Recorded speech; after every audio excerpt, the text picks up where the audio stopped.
So what's up, guys? Welcome to another video from Northern Gaming Network. This time we're playing Warmachine.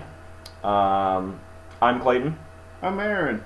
And we're going to be commenting on a game we played at our store. Or at least attempted. Attempted to play, yeah. Attempted to play. So this one is myself versus Aaron. I can't remember the name of the scenario, but you'll see the scenario in the opening. Playing pigs versus gators, both minions. We're both trying out the new battle engines from Exigence.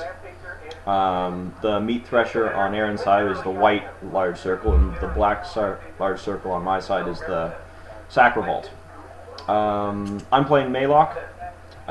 Pretty usual list with Mealok. 2 Bull Snappers, 2 units of Posse, 2 Witchdock Crocs, and Victor Pendrake, and then of course the Sacrovault.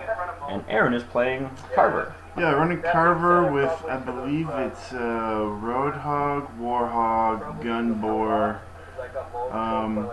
an almost max unit of Brigands. There's a single point there. Yeah, if you count them, that's not 10.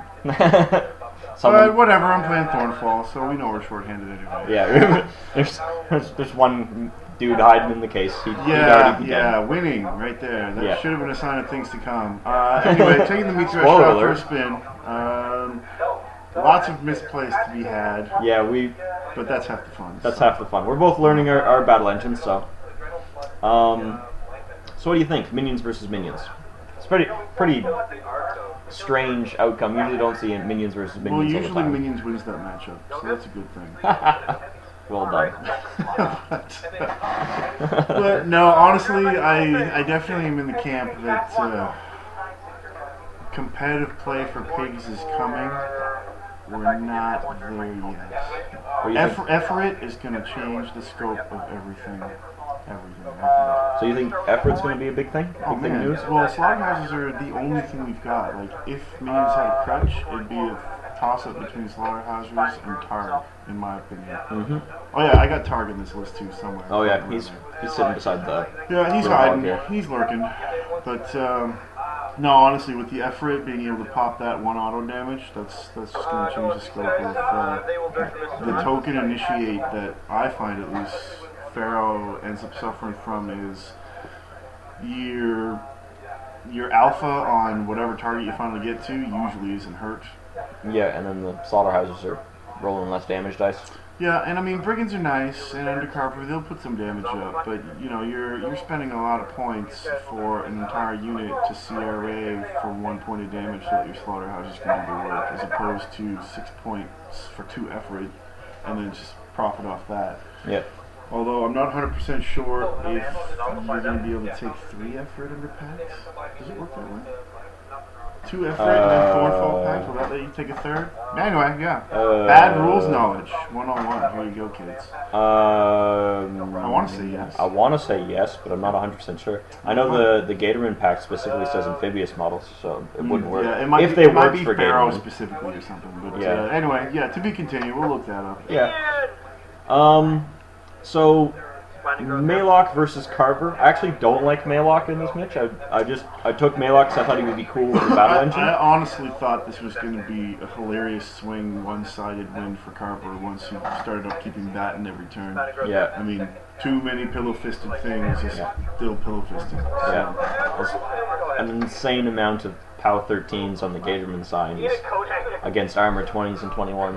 Is sad Gators. Yep. Yeah, you know, unless you're really, really lucky with rolls or something. And yeah, the spoiler alert. Yeah. What are you talking about? Taking the men off. I need some games. Yeah. So general first turn. Sea of tokens on the Gatormans, and then they run across the board. The 2 rings are the 2 packed swamp pits that I don't use in this game. Yeah, that don't did remember. literally nothing. Yeah, I'm pretty sure not being shot at by an army that doesn't shoot at me that much is that useful. I shoot a lot, I just didn't care.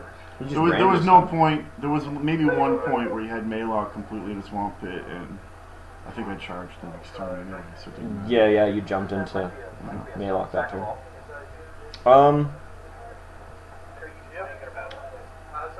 So you moving up your your less than full unit of brigands now. Yeah.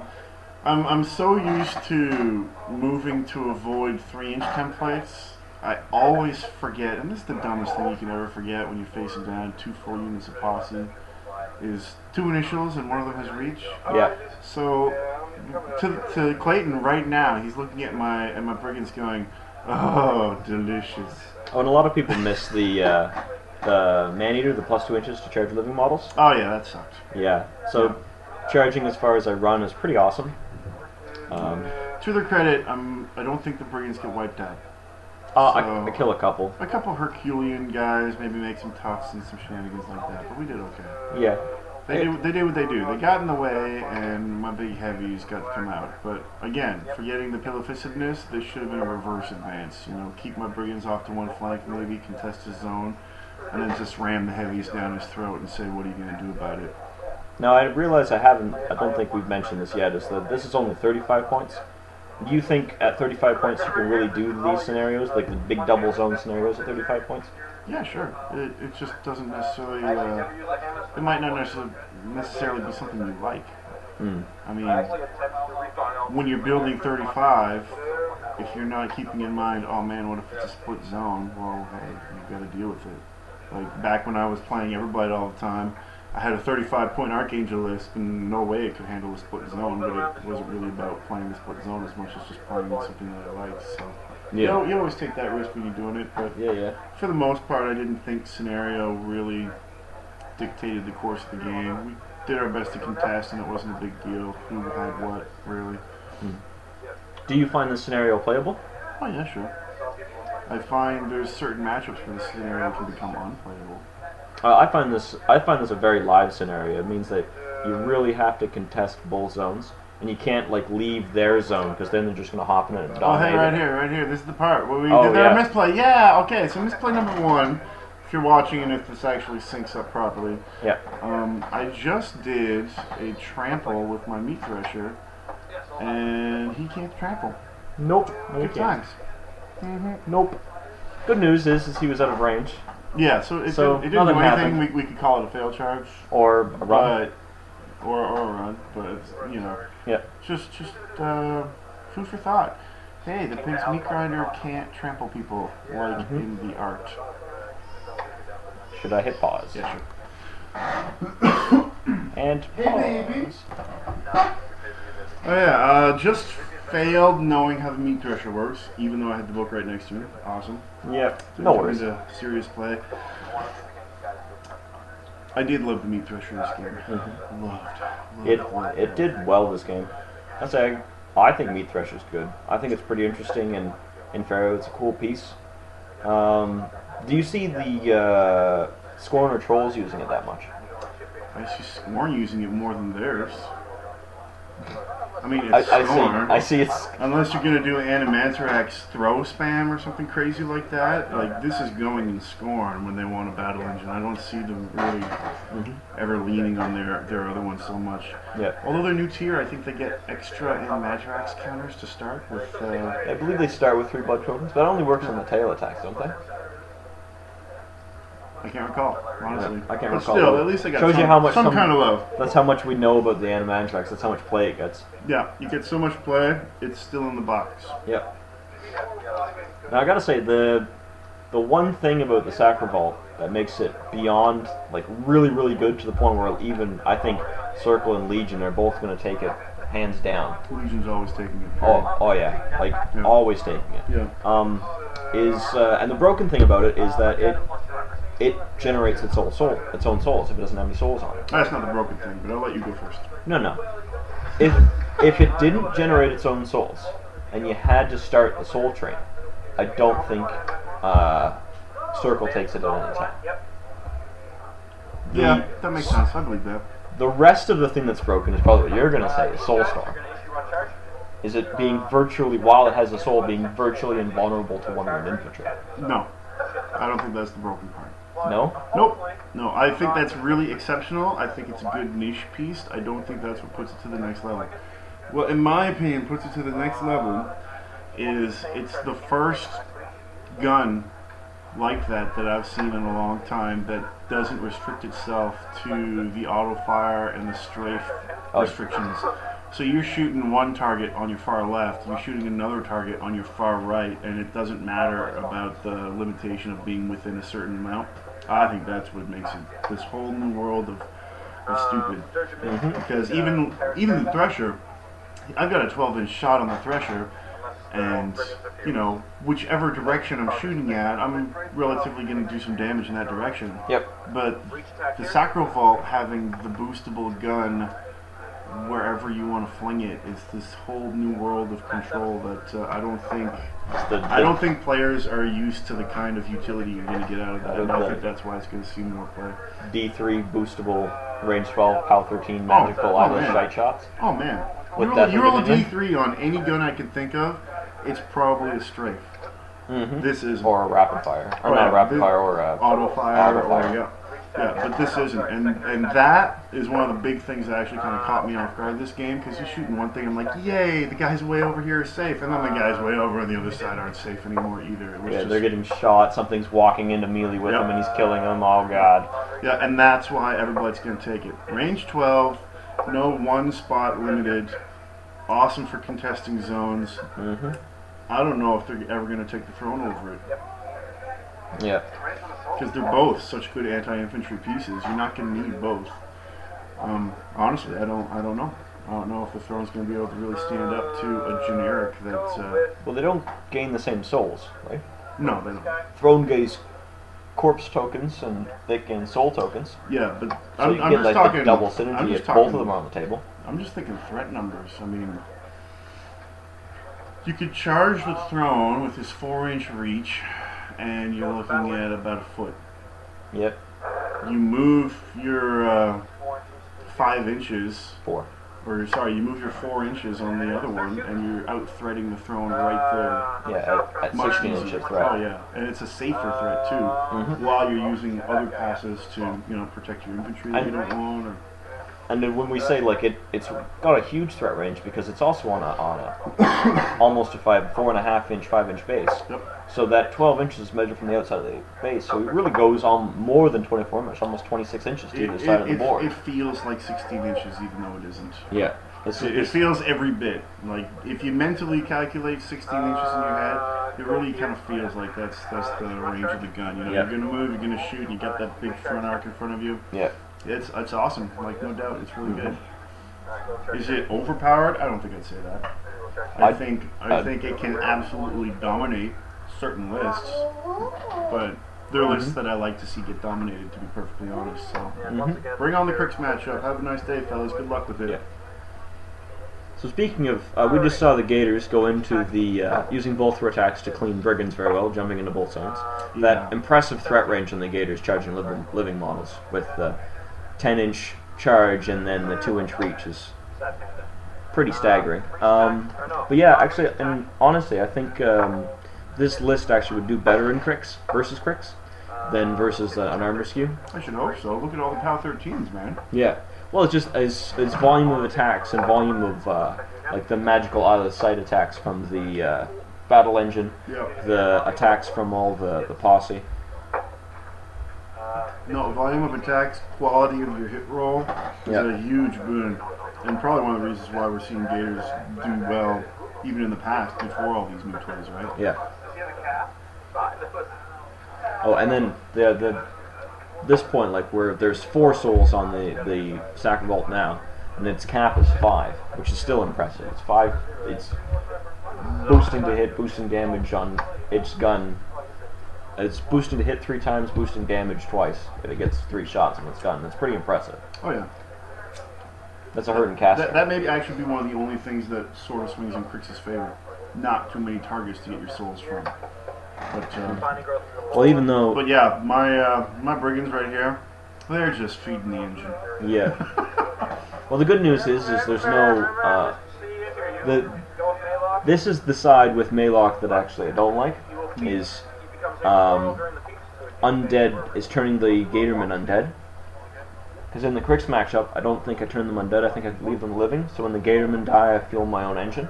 I thought the engine only takes opposing models. It takes all living models. Oh, it can take your own. It Oh, can that's take legit. all Yeah. living models. Yep. Yep. I mean, you have so many things that you want to do that make you undead. That definitely does kind of cut into. Yeah. Because you've got 2 witch doctors just in this game alone. Yeah. You're gonna make them tough. So. Hi, Shala. Hello, world. That's Shala choking on her water a little bit. Shala, say hi. And now we're getting looked at. Yep. The stare of destiny. She's just angry at me because I should have won. Spoiler alert. Ah, it's alright. It's alright. Um, We went down in true pig style, failing a needed roll. I believe this is the turn that I feeded. Yeah, you feed it early. I feeded early here just to try to jam both zones with some heavy armored undead gators. I probably should have tried to spam more spiny growth this game. I only think I put it on 1 or 2 gators and then on... Your first turn you had on 3 or 4 targets. Yeah, I think this turn, I think for the rest of the game I mostly try to keep it on the battle engine and then on Mealok himself. Which I didn't need to because I don't think the battle engine... Oh, the battle engine did get hit a couple times from the Warhog. Yeah, but it was a fallback. Yeah. But no, I thought your spiny growth placement was just weird. Like, you know, you spiny growth, we got a gator who's behind the closest charge target for the Warhog. Yeah. Definitely probably could have placed a little bit better, and considering... Well, I think I cast spiny growth on him because the distance for the bull snapper to get in was the bull snapper I didn't think had distance to the lead guy. Oh, I see. Anyway, I don't think it ended up mattering. But this next turn was really what I wanted to play this game for. This is where I got to see just what the Meat Thresher is going to do when he gets to Alpha a unit. Yeah, so that... The only thing missing is they weren't small base, so there was no 3rd dice to hit on all of these rolls. But it's a Carver list, so Quagmire on the Meat Thresher coming up here on my next turn, and we'll see some shenanigans. Yep. See how many Gators can roll tough. Shadow likes the blinking light on the laptop. She likes it. Blinking lights. Here, baby.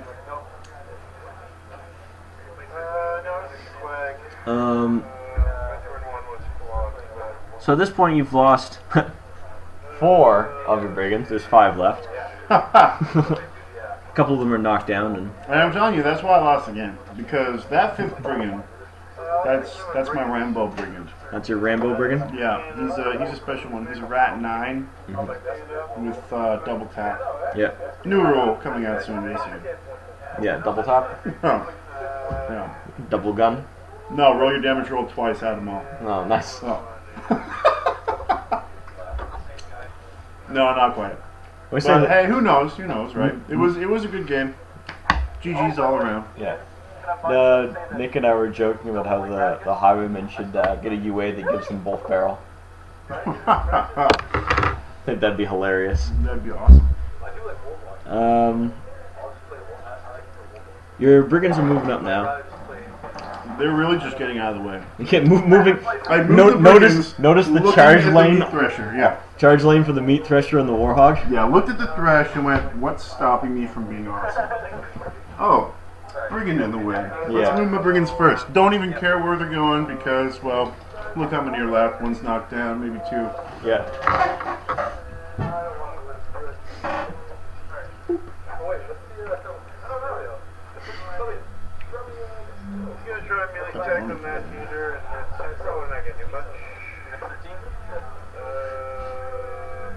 Yeah, a couple CRAs into those heavy armored Gatormans. That's really like some intense armor skew for Gators. That's like between his feet for Spirit World, between the highest armor I was looking at on one particular Gator that had spiny growth, that you had Death Pack on, that was engaged, I think it was 24. Yeah. So yeah, it sucks when you're staring down a tough 8-wound model with 24 armor. And that's the one that's the dream crusher right there. Is you go in, you hit it with all your attacks, you finally take the last point off that armor 24 model, and it toughs. Yeah. That's the thing right there. That's the dream crusher. Yeah, this particular matchup isn't even helped so much if you have the slaughterhouses, just because you know, hey, armor 24 now that they're engaged. Great. Now my 4 or 5 dice, depending on feet or not, are rolling minus 13. That's just dumb. That's stupid dumb. Yeah. I mean, big spikes. Room for tons of big spikes. Yeah. But I was actually glad not to have the houses in play on this one, right up until the top of his next turn, which we'll talk about later when we get there. Yeah. Oh, for the revived models. Oh yeah. Yeah. Yeah, you're a dick. They just well, slaughterhouses kill revived models like crazy. Dirty douche. Yeah, totally forgot Mealok had that. Yeah. And I'm like thinking, okay, cool, whatever. He'll bring one back. Oh, I forgot. You can leech from that battle engine. Yeah. Oh, yeah. There's another rule. Stupid. Is you can pull the fury from the battle engine and then pop out 2 Gators. Yeah, that was really clutch actually. It swarmed the zone in a way that I wasn't expecting. And it forced me to try to rely on the caster kill instead of trying to further play scenario after that point. Yeah. But yeah, just because of that, battle engine list, 2 units of Gators. Awesome scenario dominating list, really good to play against. Good practice for anybody who gets to lose against it. You do counterfeit at this point just to get the extra dice, just to try to get those spike damage rolls. Honestly, with Carver, it never feels like a counterfeit. It always feels like you win. Oh, just because just that massive amount of damage. Yeah, it always feels like you win that trade. So it wasn't really a big deal for me, and I knew coming out of your next turn, I may be looking at a lot less models, and I wasn't exactly sure how you were going to play it, maybe focused in on War Beast or not. So I figured I'd take advantage of everything I had and see where we went with it. As it turned out, we did pretty good. Yeah. If your battle engine is going to run into some superhuman Gators, they may as well have, you know, 5 dice. Yeah, exactly, right? Yeah. Well, 5 on the charge target at least. So. Yeah.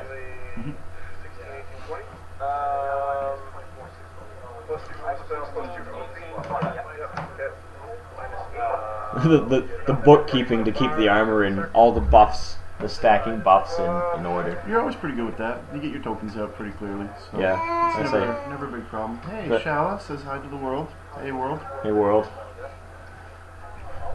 Yeah. Oh, it's good. I like all these token sets they've come up with. It's really denounced where all the tokens are, where all the abilities are. Make it all nice and clear. Oh, the man-moding, What? the man-moding Gunbjorn. This is hilarious.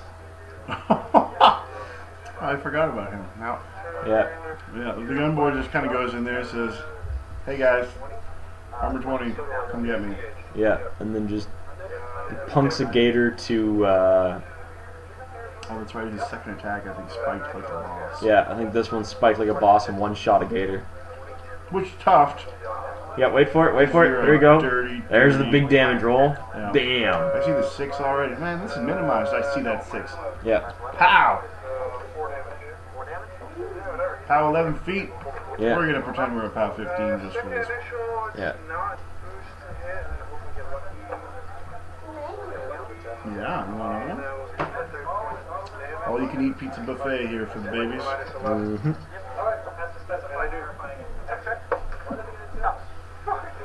And there we go. There's the Dream Crush. Tough check. Bad words were said. Yes. Yes. Bad words. There's lots The of... debilitating forgot he's gonna tough after 8 wounds of armor 22. But that's okay.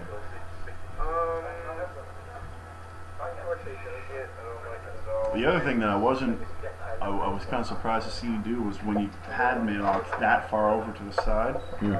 It kind of caught me off guard considering that you feeded. There was only 1, maybe 2 of those Gators that benefited from the extra 2 armor. Oh, in the other zone? Yeah, as opposed to you playing a little more centrally. I mean, you could have been, heck, you could have even been in front of the objective, and I had no realistic way of getting anything in a meaningful, you know. I probably should have been up more. The turn that I had, this turn I had Incorporeal when I moved, I probably could have just walked through the forest and went and based this objective, just on the lower side of the objective, so I didn't block the lane of the Soccer Vault moving through. Yeah, and what we're seeing going on up top is the lazy man's guide to bulldoze charges. Yeah, just sort of shove it in there and just push the models back. Shove it in there. I mean, technically, you do want to be a little more precise, but for the most part, the dent was already there to be made. So we've got a Quagmire battle engine base to base with, I think it was 3 out of the 4 Gators were base to base, maybe 4, I don't remember. 3 out of 4. You bumped the middle one, the one you push back your charge target. It bumped directly away from you because you were charging and you basically just shove it along the line you're charging. The bottom one here got shoved away a little bit. It probably should have been a little bit more directly away, but whatever. And then you based the top one. So these ones here are okay. all We missed the first Gators so bad it didn't matter anyway. The rest of them, we're having some fun with this auto knockdown. Considering that, considering we're also going to have to shoot our gun here in a second. Yep. Hello, Shala. Oh, baby, yeah. Don't worry, this pizza's coming back to you. Gaming as a parent. Deadly. Not deadly, just store your minis in an extremely safe place. For those of you who are already familiar. If you're not familiar, just imagine owning the real life version of the Tasmanian Devil. And no, you're far too cute to be the Tasmanian Devil, Charlotte. Yeah, that's true. But she's got some skills when it comes to pulling things into the dark abyss under the couch. And another tough check from the Gators. Oh, I think he made 3 of 5. 5 tough checks this turn. I think he made 3 of them. Because 2 Gators are definitely going to die by the end of all these attacks. And I think the Warhog kind of stepped up in the clutch and got rid of number 3. I think that's how it played out. But yeah, really lucky on the tough check. But what are you going to do? Tough happens. Yep. Loving it. Anyway, right here, this is where every single there's the first player, failed Gator. Failed tough check. Yeah, this is where every Pharaoh player who takes the battle engine up for a spin is going to go, yes. Yeah. Because you're going to get those moments really good. 6-inch speed. It's got everything the body needs. I remember as I played this game, I remember thinking, I wish I had 2 instead of this other unit of brigands. The other unit of brigands should be 2 meat threshers. I don't know what I've done. I would have lost the Targ just to fit another meat thresher in there. Absolutely. Drop the brigands and Targ. Another meat thresher. I don't know what I would do. Play 1 point down. Don't brigands. even care. Don't even care. Yep. Defense 10, armor 19 against POW 13s.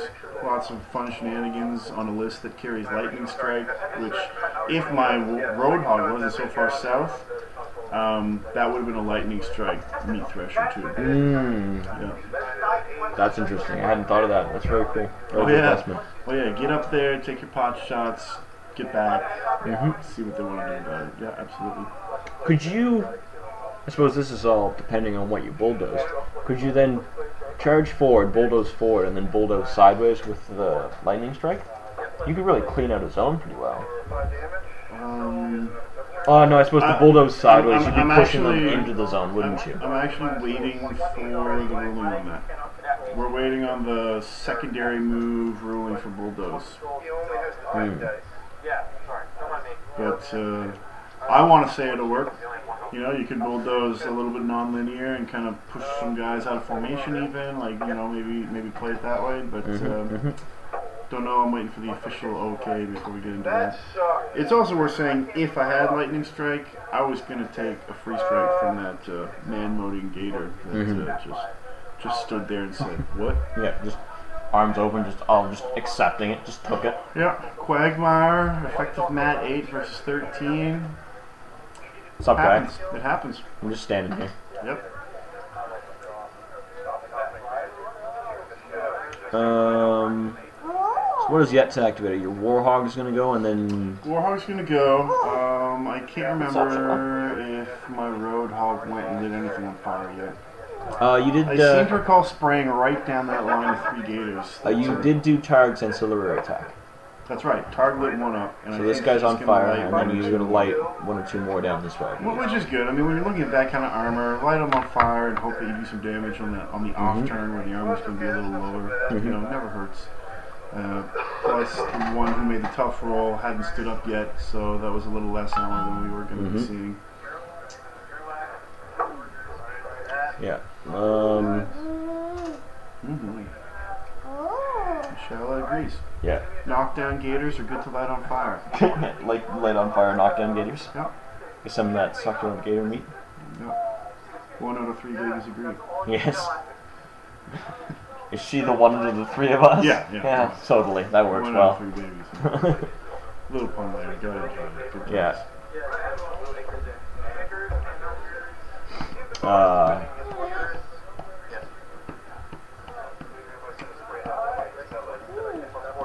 Yeah, more and more I think about it, I definitely think I should be playing either Rask or Yaga versus... One of the pig's least favorite matchups is Rask, who correctly feats early.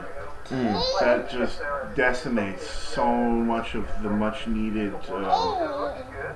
tricks that they like to use to get up the board.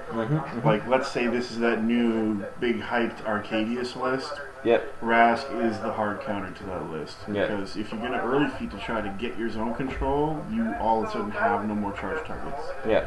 Unless you want to frenzy on yourself, right? So definitely, at least in my experience, I find I have a very hard time with the Rask list. This hasn't faced Yaga yet, but I don't see her being too much friendlier. Yeah, I mean, Blessed makes Carver extremely sad. Blessed sucks. You suffer the -2 defense still, and you don't get the armor bonus. Yeah. So Carver literally has a dead spell against Yaga as far as self-preservation goes. But the other side of the coin is the mobility versus Yaga is still going to be a big deal. So I'm kind of on the fence on that particular matchup. Sturm and Drang, surprisingly, have a pretty strong matchup against Yaga. Yeah, you were saying that. Yeah. Assuming there's a Thresher involved, because screening Sturm and Drang is priority number 1. Yeah. Yeah, because you don't want Yaga's magical blessed spitters to shoot him in the face. No. The Sturm and Drang, they're at that weird stat line where you read the stat line and you think, oh, that should be tanky, and it's a lie. What is he, 14-17? They're lying to you. 14-16. 14-16. 14-16, you're like, if you reverse the stats, you're a pretty resilient warcaster. But on a minion, it just means everything's barely going to hit you, and just about every attack isn't rolling negative enough to care. Yeah. So yeah, -2 on spitter shots are probably sad. So Sturm and Drang are really happy about the Meat Thresher because they can just have this nice wall that they can telekinese the facing in a pinch, and really have some fun tricks with that. And as a whole, he's a really fun kind of assassination vector caster as well. So there's some good times to be had. And you can TK the battle engine. Yep. Because that's just silly. I love it. Oh, I love it with Haley. Love it in Signar, TKing around my own battle engine. It's pretty awesome. I hate Haley. She's pretty awesome. I'm glad you didn't play Haley. Oh, I've put the Signar aside. I'm playing more Trolls and Gators recently. Temporary sanity on the part of Clayton, folks. You've heard it here. I don't know. I've been playing Runes of War all the time in Trolls. I don't think that's sanity. At least it's not Signar Haley. There is a few things that make me rage as much as excuse me. Me playing your turn for you. A well executed feat turn. Yeah.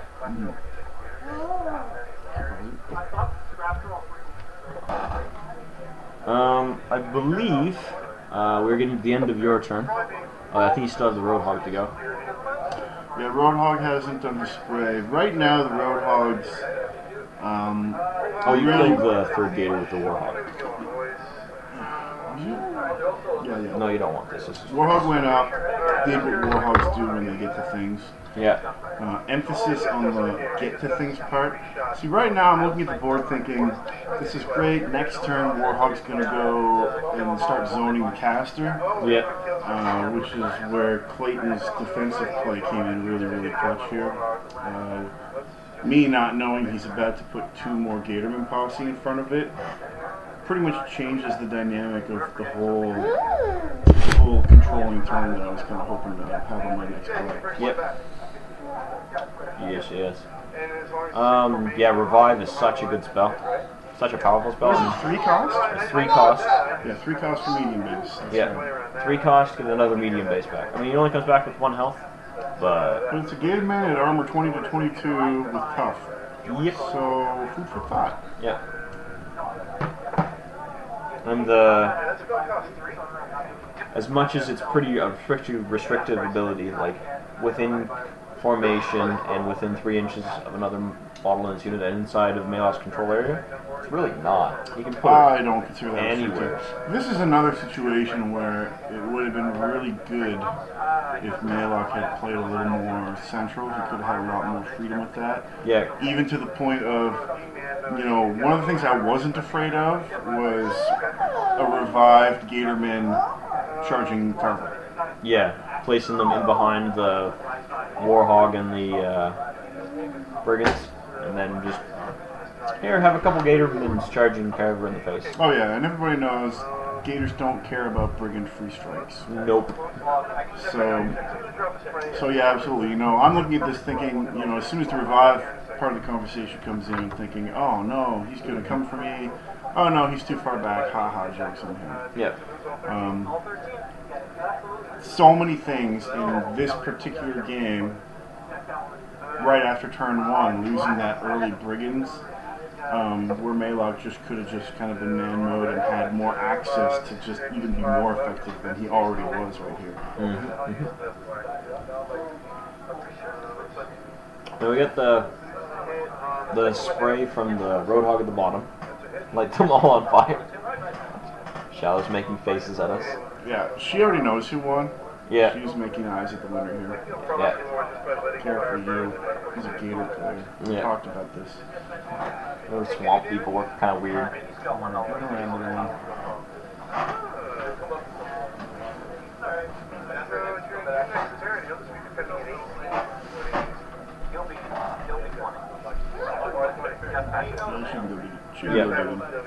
Us being distracted by Shala. Yeah, sorry about that. No worries.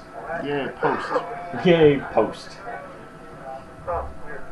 Whatever, I just want to boost hit the other guy. Here we... Oh, here you're setting all the Gators on fire. Yeah, this is Paper? this is really fortunate because I think I only boosted one. Honestly, Yeah.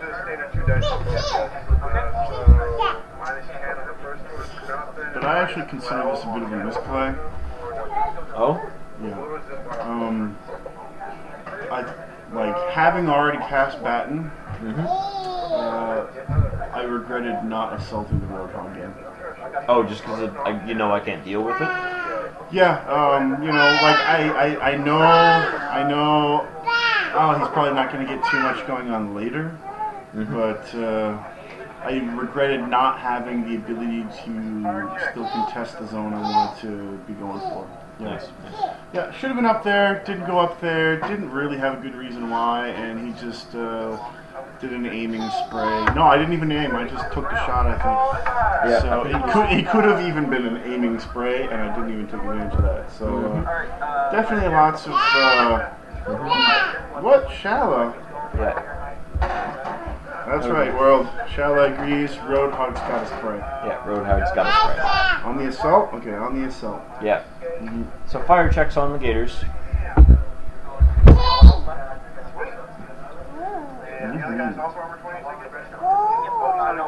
On the Gator that had 1 health left, died to fire. And then damage on the other one that was on fire. It's nice to have a kill count from a spray. Yeah. Like, the spray did a lot of work. You take that kind of, you know, you take that kind of coverage on anything that's not armor 20, 22. Yep. And you're going to come back a happy dude. Yes.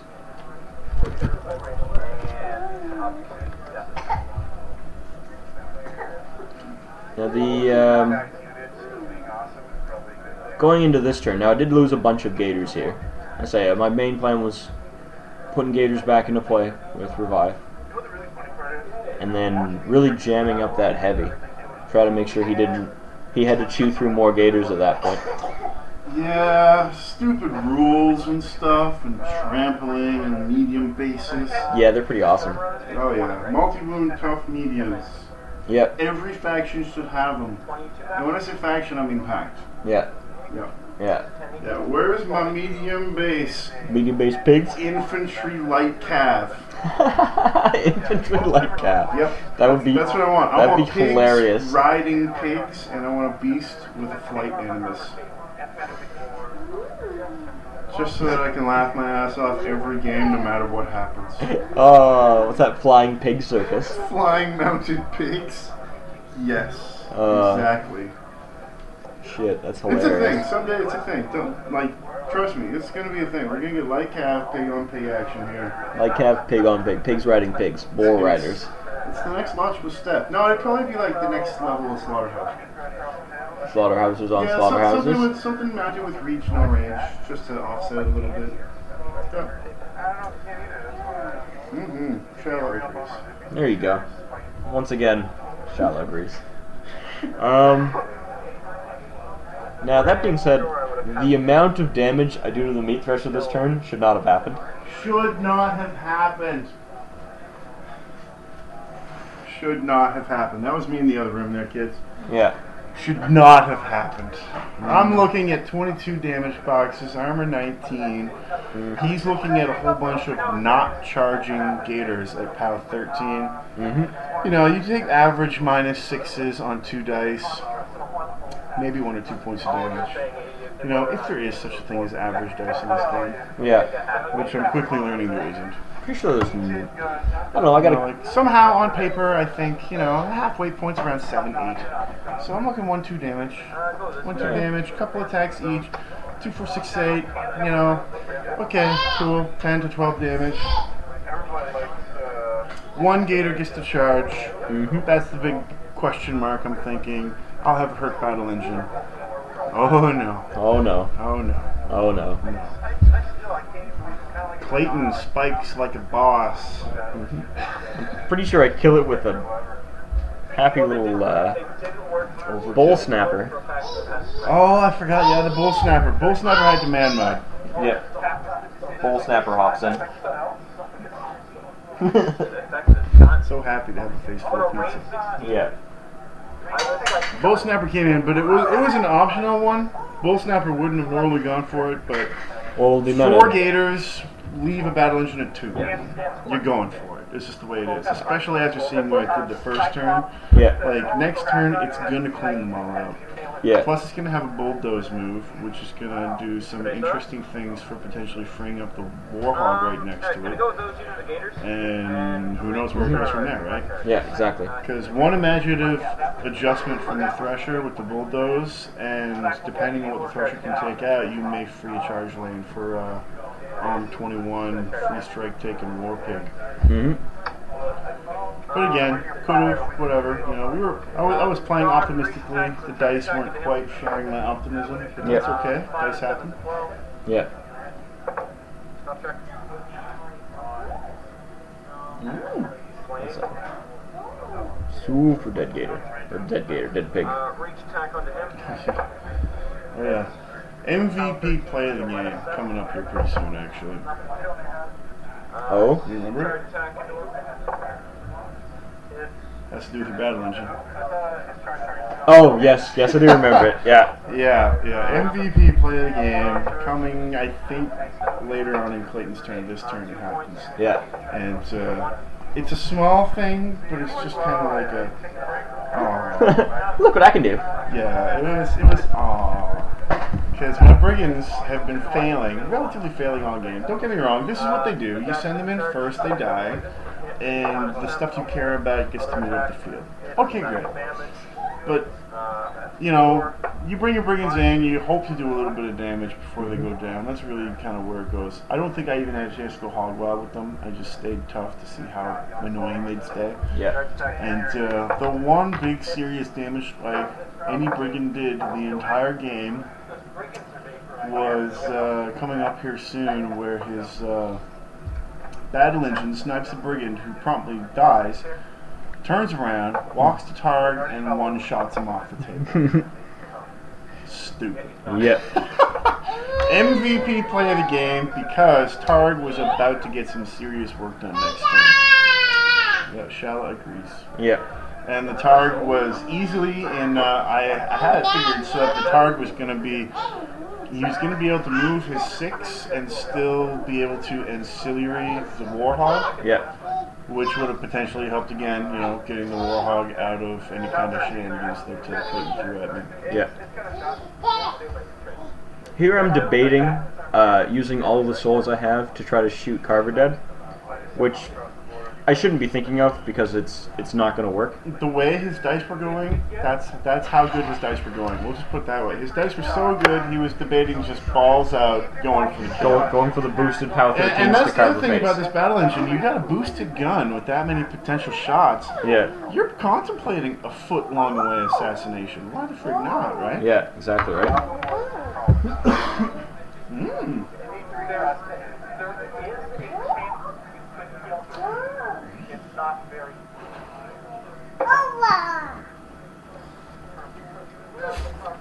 Yeah, I'm still debating it here. I probably shouldn't be still debating it. This is probably one of those 20%ers that you really shouldn't go for. I don't know. I don't see why you didn't. I mean, hindsight, you could have easily moved up, taken the shots, and seen what happened. Truth. And what did it cost you? You still got the tied Warhog, which at this point you're already knowing. Okay, that Warhog's getting tied up. This is how I'm going to do it. The only question is, how far up is the battle engine going to come to get that effect? Mm-hmm. The objective markers brought to you by Star Trek Attack Wing. Yeah, they make good objective markers. They are the perfect size. It's hilarious. Yeah. Didn't play that game long, but at least I got something out of it. Mm-hmm. Mm-hmm. Mm-hmm. Where's your toy go, baby? Let's find your toy. AFK Aaron for one moment. Yeah, Aaron's wandering off. I say I'm still debating it. This is probably going to get cut down again because I'm still debating this running assassination on you, and I shouldn't be. No, I didn't even think. This is one of the testaments to the slowness of your product. Yeah, right here is me debating whether or not I should shoot you to death, and it's really I shouldn't. And you brought the armor spec. Yeah. Should have just done it. I brought Carver. I actually moved a little more towards range. Yeah, well, the slowness of our play is us discussing Yaga Yaga versus Carver. Alright, go win. Some of it, yeah. This is why we often don't bother with the timer. It's always good practice. I always tell everybody it's great practice. Play with the timer. Me and Clayton fall into the twilight zone of these rules, though. Yeah, because we sit there and talk for half our game. Because there's just too many things to talk about, and it's not always what's on the table. Mm-hmm. By the way, Clayton, I just gotta tell you, you have a wonderfully painted list too. Yeah, it's awesome. These Yeah. painted Gators. I like the white with the off-white. Yeah, white with off-white's pretty amazing. Go with Mealok. Yeah, that's one of the other reasons why I really enjoy the 35s, because I can easily feel fully painted 35s. People walk in the door say, "Ooh, what's that? Those pigs look amazing," when they get into Hordes and hate me for making them like pigs. Making them like pigs. The faction sucks. Hey, ouch, ouch. Faction does no longer suck. We're literally waiting for models. Yeah. Meat Thresher is not even on the release list yet, and we're up to February now. Yeah. So here's the first revived Gator. Placement of the first Gator tells me everything he's gonna do. Well, the downside is I have to place him. In the Warhog's way. Yeah. Have to. But if you choose not to, then I know there's a potential Gator attempted assassination. And this is also where... He's a bit far away. You'll see him move from here. Matter. I originally thought it was 9, but then realized it was 8 afterwards. So you'll see me reshuffle him back closer again here in a second. Yeah, I'm a stickler for command control. Yeah, Command. there, I'm a stickler move it for over to command. be within 8. There we go. Because downside, I gotta say, that's one thing my play here I didn't like, is when I leader promoted, I promoted to the far model. Yep. I should have kept it on the near model that you missed. Yep, absolutely, I agree. I saw the leader way over there, and I'm just thinking, mental note, what's his command stat? Okay. So he's not going to completely block off my lane, or at least that's what I'm thinking. But the other side of me hasn't contemplated the fact that the Gators haven't moved yet? Now this part is pretty risky. What I do next is I only have 2 Fury left, so I'm going to pull a Soul off the Sacra Vault to convert it into a Fury, to get another 3 Fury to revive a second Gator, leaving me with no transfers. That was a misplay, in my opinion. No, because it meant that, well, if you roll 1 more damage die on your next turn, I'm dead. Yeah, but hence the mistake, right? Yeah, I mean, yeah. I've already established last turn, due to where I'm standing right in front of the objective and where you moved into the swamp pit. I already know I'm in charge range. I haven't even measured officially. I haven't done a command check. Yeah, because Carver charges forever with mobility. Carver plus mobility, 11 inches, reach 13. Yeah. I'm thinking I'm within a foot. Yeah, well, we know those zones are 6s and they overlap. Yeah. So there's like, and 8 inches? And plus you're about to measure out some shots with your foot range, and that's gonna let me kind of mentally calculate too if I can get this. So I'm already thinking, okay, Carver's gonna be in his face. What else can I get in his face is really kind of where I'm thinking. There's the 2 Gators come back. Yeah. And the second Gator honestly didn't do much for it. No, I didn't really need the second Gator. I should have just kept with the 1. Because the second Gator went into the Roadhog, didn't he? No, you screened it with 2. And he managed to stay in range of all but 1 when he moved with Free Strike. But losing Targ is why all of my options were off the table. I had to activate Roadhog, and attacking the Gators doesn't let him attack your caster. And again, eyeballing, I don't think I ever actually measured it, but it's real close to his 7.5-inch threat to where Mealok's sitting right now too. So it's a big priority for Clayton to make sure he's blocked it off. Instead of the second Gator, I probably would have been a lot more offensive in the movement of the battle engine. Just get the battle engine way further up the board? Yep. Yeah, making a point, try to screen at least some of that pathing. And, I mean, even if you shoot the same target, that's still fine. But it would have been a lot more work, I think. Yeah. And plus having those transfers to those very, very safe snappers that you got back there, that was a big difference too. So, so it went from really safe Clayton play to almost giving me the game gift wrapped on a silver platter. Yeah. So definitely his game to lose at this point, or at least how it's playing out. Yeah. Why Mealok is still up that far after the feat's done. This is when you back away slowly. Yeah, this is when you back away slowly, yeah. Especially in a zone that's not kill box. Yeah. Yeah, I think you overthought contesting the zone more than you needed to with Mealok there. Like, him being there has no relevance, especially with, you know... I have a bad habit of that. I've did that a couple times with Gators. Go up and dominate the zone, because that's what you do with your caster. What's the caster supposed to go? Oh, he's supposed to go dominate the zone. Ended up sitting in a stupid threat range, and I get an axe to the face. Yeah. Mealok can't handle the same kind of damage as Butcher, for example. There's a big damage roll. Yeah, the second attack on the charge, or first attack on the charge, just was ouch.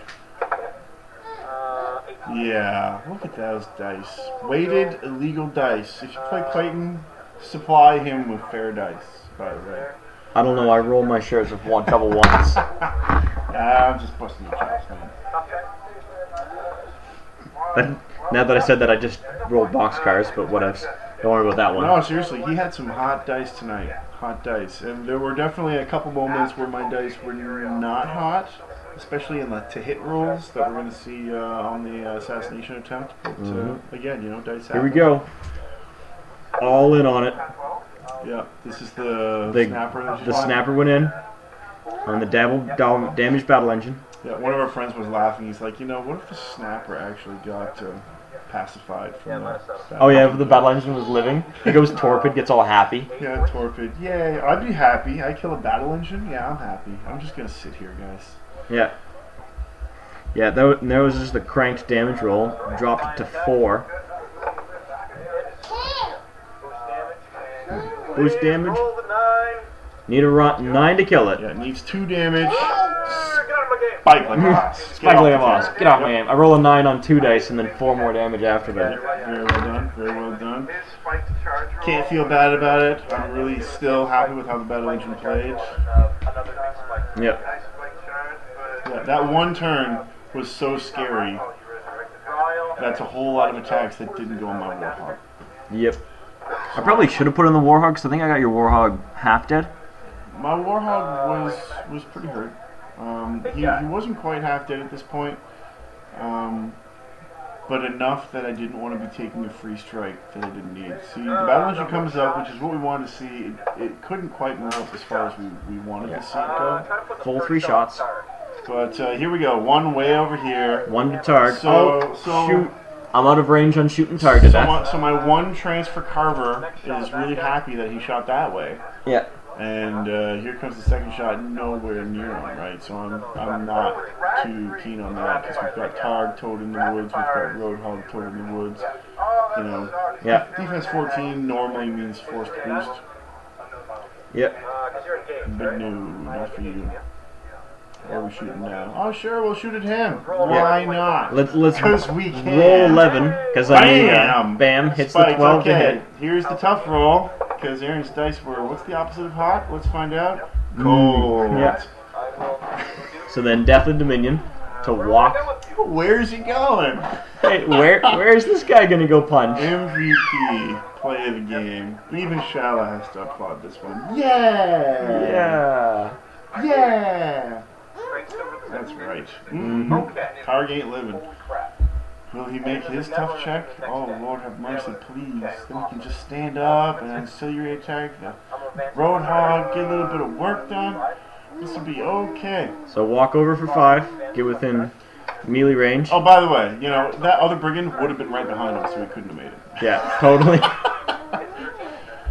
Dead. Hits. Tough. How cold are the dice? How cold are the dice? That's a cocked dice on the woods. The other one rolled off the table. There's a 6. Cocked dice. There's a 5. You know, I'm forgetting just how hot your dice were, man. That was really good.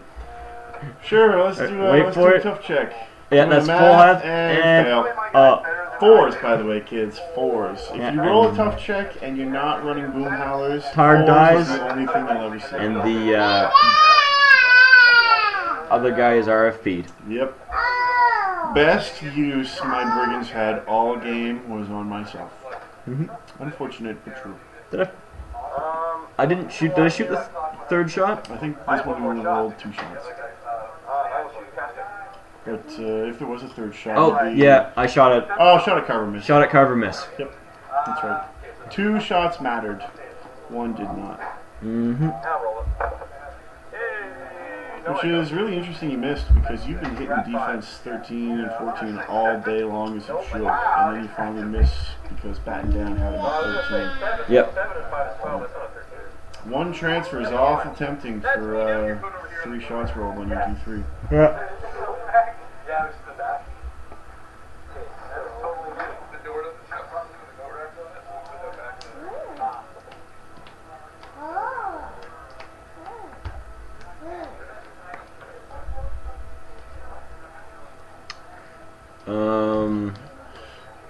I believe that is all of my turn. So here comes the assassination attempt from Carver. Oh, honestly, see, I'm really curious, and you know, if there's any kind of posting element in this, feel free to post up. You know, what do you do in this particular position? Because I can still safe play it. I've got my 2 heavies. I can try to go for the scenario. You know, there was definitely a tangible moment, and I was like, you know what? We've been here for a while. I'm kind of hungry.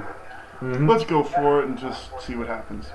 Yep. But should I decide on the safe play, Carver behind the Warhog, charging in with his magical weapon, could possibly clear out some of that Gatorman problem that we're looking at. Yep. The question was going to be, what can he camp after doing that kind of play, right? Because if he's going to camp 1, I may as well just go for it. Yeah.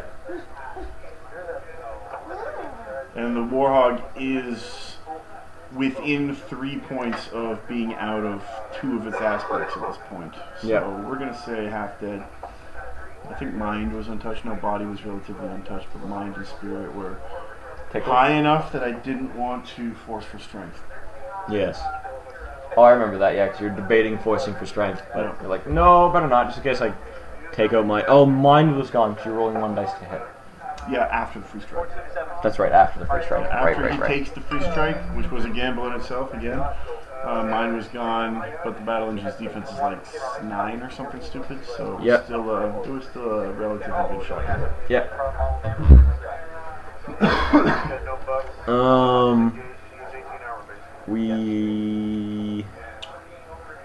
Here you've got to clean this gator that's standing in the middle of the 2 zones. This green gator. He's in the way of Carver, so you've got to work out a way to kill him and keep going. Carry on from there. Yeah. Yeah, pretty obvious. Pretty obvious. It's stuck and left up to the Roadhog, who I really wanted to have contesting the zone or dropping some fire on Mealok. But hey, when Fat Man is hungry, yep, and you know, a lot of things are dead, you just want to go for it. So free strike from the posse as he runs by him. Yep. One of them got a free strike because he wasn't engaged when he was sitting there, right? Yep. So 6 to the 6, good smack. Yeah, good smack. Not enough to take anything out, which made me happy. We got a really nice positioning on the spray too. I think we're going to get a bunch of these other gators. And I remember thinking, should I be boosting these spray rolls? Because a lot of these were just resurrected with 1 health. Yeah. But I also really needed that 1 gator out of the way. So I didn't boost some of these sprays. And then I ended up one-shotting the gator. So that was a crappy feeling to have. Yep. What are you going to do? So here's the assault spray. Yeah. 3 gators and a battle engine. That's not a bad assault spray. Yeah. We've seen worse. So we'll roll second bolt first if you don't care. Yeah. 15. Yeah. You said it's 9. Armor 20. Battle engine's on fire now. That's sad, battle engine. Yeah, the armor 20 battle engine is really worried about that. Yep.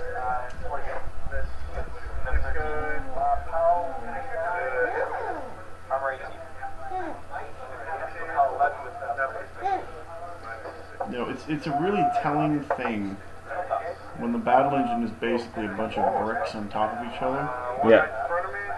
Because it felt like I was attacking a bunch of bricks stacked on top of each other. It really, like it was definitely a well thought out stat line. Yeah. Defense 7, armor 20. Yeah, defense 7, armor 20. You know, slow moving, wicked powerful gun. It feels every bit thematically of what it represents, which is very cool. No trample on the Thresher though. Yeah. Come on, Privateer Press. Come on. And the art, he's trampling to Scorn. Yeah. Not only does he not have trample, but it works for Scorn too. I love the anger of people being like, but he's running over Scorn models. He works for Scorn. It's just like, yeah, this is what he's doing. He's running over Scorn models, getting to the enemies. Notice the Scorn models are facing away from the battle, and he's just running over them as everybody's facing away from the battle engine by the time it comes for you. Just gonna say that one out loud.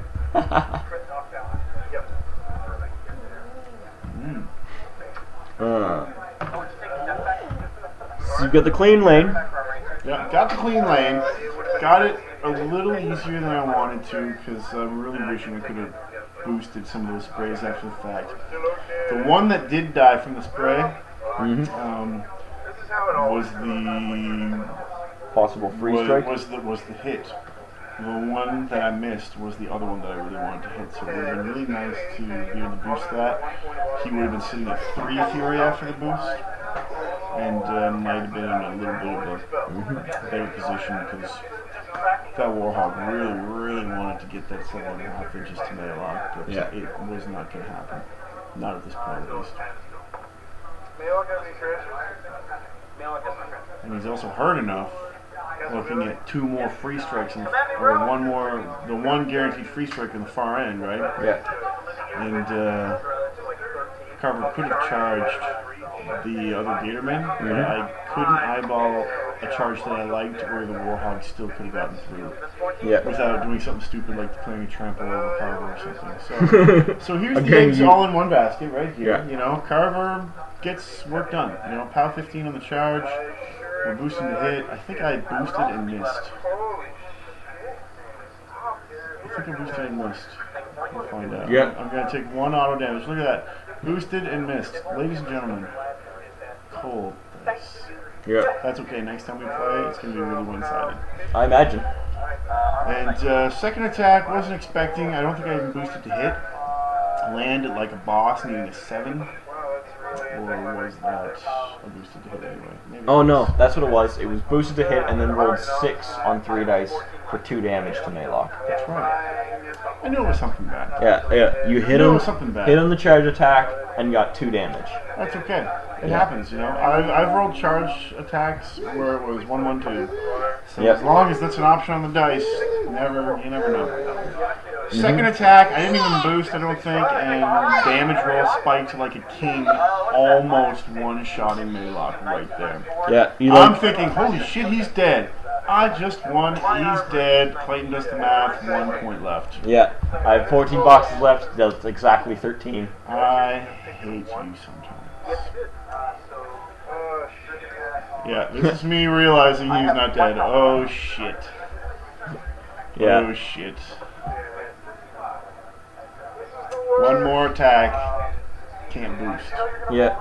Here we go, kids. If it's a 7, it's probably over on a -3 roll, -4 roll, I think it was. Yeah. I'm 19? Yeah, -4. -4. So, need a 7, and then need anything above 4. Misses with a 6. Aw. Yeah. And then there's Mealok looking at Carver, and Carver looking at Mealok, being like, And what? really, the game's decided at this point. Mm-hmm. So it's, you know, it's about to be a handshake, but, you know, for the sake of spite, Warhog's going to try to put some attacks in the battle engine. Yeah. And Sadly, the Warhog can't make it to Mealok to do the last point to finish him off. Yeah. Oh, and the Gunbore Frenzy. That's what happened. The Gunbore Frenzy. That's right. Yeah. It was a planned frenzy. I didn't expect him to do much. The frenzy actually did decent damage. But, Yeah, punked another Gator, didn't he? Or dealt some damage. Did some big damage. So I got mobility up, keep in mind. So right now, I'm doing the math. Is there any way I can walk it and be in range? No. Just the sheer distance it's going to take to go around. Not happening. I think we're talking some coulda wouldas. What if he didn't frenzy? What could I have done right here? Because we do that. Oh, you were debating slamming Carver into Mealok, but Mealok's a larger base, so that would have I always forget that collateral. A whole lot of Only cares nothing. about equal or larger. And it also So all it would have done is killed Carver faster. Yes. Yeah, which also wouldn't have. I would have been happy with knockdown Carver at my feet. That would have been pretty awesome. It practically was knocked down. I don't think he missed any attacks. Oh no, and I don't think I boosted any attacks. I don't think he either. did either. I think I just hard rolled it and It was boosted damage. hard rolled a bunch of 15s. Might have missed one attack. Oh, it wasn't 15s, it was 13s. I'm maledicted. Oh, maledict. Yeah, maledict. Maledict makes Clayton addict. Yep. It's a good thing I didn't bat him down, because that would have sucked. Maledicted. 11 defense. Yeah. Hi, I'm defense Carnivian. Yeah. I'm almost defense Gators. That'd be pretty bad. Armor 19 was pretty good. Oh man, yeah. Armor 19 didn't suck. Armor 19. Yeah, it wasn't bad. Mm-hmm.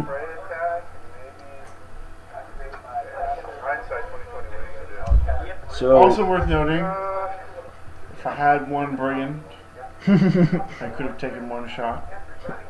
Just gonna throw that out there. just snap hard roll the boxcars to hit me. Why not? You did it to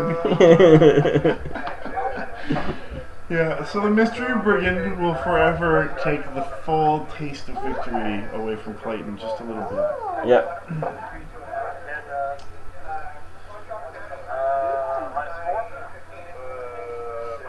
So here's the Yeah, after the Warhog fails way more than we expected, because really he's only missing on a 1 and 2 on all these Warhog attacks that just happened. yep. I missed 3 or 4. I think I think they're about to happen. because I just hit your mind. Yeah, 3 strikes coming up here. We're gonna see 1 dice roll a 1 or a 2 at least 2 or 3 times. So 3 hits. Yep. And I mean, of all the things to lose, I was very happy to see it be mind and not spirit. So Yeah. you know, I'll say that the dice could have been worse to me. So. Wait, is he really Mat 4? Mat 6. Mat 6 versus 9. 1s and technically a 2 is a hit. Is it not? No. 1 and 2 misses. Yeah, 1 and 2 miss. Yeah. 3, 4, 5, 6 all hits. 66% of my dice rolls should have been a hit. Yep. And we didn't quite make those numbers. That's okay. Because if it always played out to the percentages, it would not be... Don't worry, you rolled lots of 1s though, because there was another one. Yep. I did. Hey, you know, if someday I'm going to play reverse dice, and no one's ever going to win. Yep, because you're going to always roll like with 6. 1, 1, 2. Oh, sweet. Oh, okay, here's a book. There's no chance. Let's say I box it. Alright. I'm still alive with 4. I'm still alive with 2, sorry, yeah. Or nothing. How about nothing? Nothing works. My dice fucking hate me. Yep, your dice hate you. That's okay. It's okay, because I've also... My least favorite games are actually not the ones where my dice hate me. My least favorite games are where my dice are so dominating, it's just not fair. Yeah. Like, hot dice, okay, it's nice, but if it's a long, like, game-long streak, like, I played against people, and I saw them fail 22 tough rolls in a row. Yeah. What was it, Nick and his meat mountain, I think it was. Neat, yeah, just didn't make a tough roll the entire Couldn't game. make a tough roll to save his life. You know, he needs 4s and 5s to hit standard defense. He's missing left and right. Yeah. I've seen, yeah, it's no fun when it gets that one-sided and you can't miss. You know, Yeah, that just kind of thing. can't miss. They can't hit, and they just can't make a tough check. So I'll never mind when my dice cop out, because the few times they get really hot, I feel bad to the point of the game not necessarily being as fun for me either. Yep.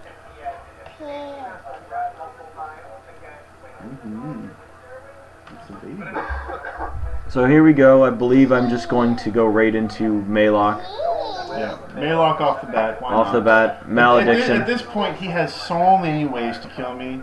He may as well just give his caster the cred, right? Yeah. Because we've still got, what have we got? We've got more than half unit of posse that can shuffle without taking a free strike. Yep. And take 1 or 2 shots. Yep. We've got the Mealok with 3 initials. We have the And we've other got bull 2 snapper. We've got the other bull snapper, and we've got 2 witch dogs who don't care about even rolling to hit. So they For don't care sack melee, strikes, they yeah. don't care anything. You know, it's in my opinion, unless there's a really insane streak of tough rolls coming my way, it's just over. So formality at this point. And it's as my friend always says, if you win from a tough roll, you didn't really win.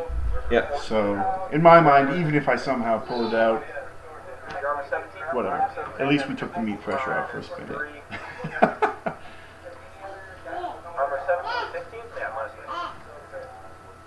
Me waffling over the -3.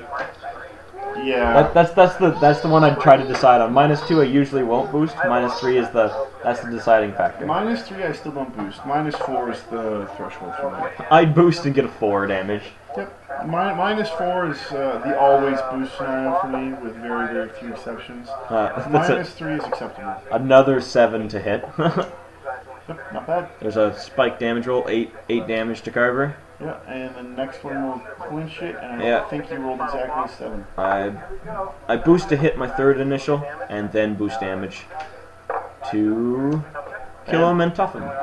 Tough roll, And tough and roll. how many is that we missed? Well played. Well done, sir. A done game.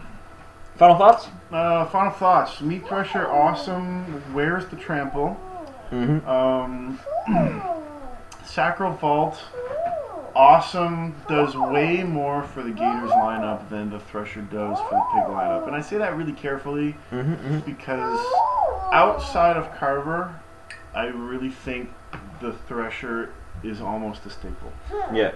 12-inch reach, or sorry, a 12-inch gun is all many pig players have wanted for a really long time, and now we got it, and it feels like a unit. 2d3 rate of fire. Yeah. You're looking at a minimum 2 shots, 2 relatively effective 12-inch long POW 12s. Yep. Nothing wrong with that. Yep. Nothing wrong with that at all. I gotta agree. I gotta say though, I think as much as Mealok and the Sacre Vault was fun, I don't think in the situation, I don't think he likes the Sacre Vault as much, just because his army won't benefit the Sacre Vault, with it being mostly undead. Oh, he literally shuts down all of the Sacre Vault options as far as souls go. Yeah. Any other list? I think Yaga, Rask, especially Rask with the any other list? Bokurs. Yeah. And they're getting the corpses and it's getting the souls. Like you get the double synergy off every kill. Anything not looking for Witch Dog spam is going to profit, I'll say. I think the surprise play in the winners for Sacre Vault is actually, I'm just going to say, I think Rask is going to just get it in spades. I think so as well. I think no one is giving any kind of like foresight to just how stupid it is to have Rask's passive feeding the vault. Yeah, I tell you, like, boosted. Rask loves boosted guns, and he protects boosted guns like crazy. So, I agree. I think Rask is going to be. He's going to like it a lot. Yeah, and taking the edge off of the snappers. Yeah. Is only going to help. So, I mean, even if you go on Barney Pop and Drop, hey, throw a Vault in there, see how it does. It's just going to help you more, right? Yep. Especially in the Pop and Drop aspect where you've got multiple good ranged weapons coming in. Absolutely. And there's plenty of room, at least in my Barney list. I run a pretty heavy battle group, so. Yep, absolutely. There's plenty of room just to drop one of the heavies, and boom, there's the Sacre Vault sitting there. Yep. So again, just to reiterate, Sacre Vault, I'm going to give an edge, if only because of the really cool synergies it provides. Some of the other options that you can give it. Meat Thresher is a blunt instrument in a faction that really needed a good blunt instrument. So you don't have the obvious kind of synergy play. But you know, a lightning strike Thresher coming in is going to get some serious work done, no matter what it goes up against. Caster, Quagmired, Thresher, just getting the hit is an auto knockdown. So I mean, there's a lot of really interesting interactions that we're going to get just off of that too. So yeah, absolutely. Playing this definitely made me know for a fact I'm getting 2. You're getting 2? Yep. Period. 2. Period. Maybe 3. But if you can get 3, or does it? Oh yeah, it'd be Pharaoh. Thresher will go 3 because it's a Pharaoh model. Which, by the way, the Efrit won't get 3 because it is Pharaoh model. I took a peek at that. Yeah, so that'll do it for this video from the Northern Gaming Network. If you want to see more videos, please like and subscribe. Don't be afraid to fave and share with your friends. This has been Clayton. And this has been Aaron. The little voice every once in a while you heard is Shawa. My daughter. She's cool peeps. Not quite gaming yet, but we'll get there. Yeah, our newest mini war gamer. Anyways, we'll see you in the next video.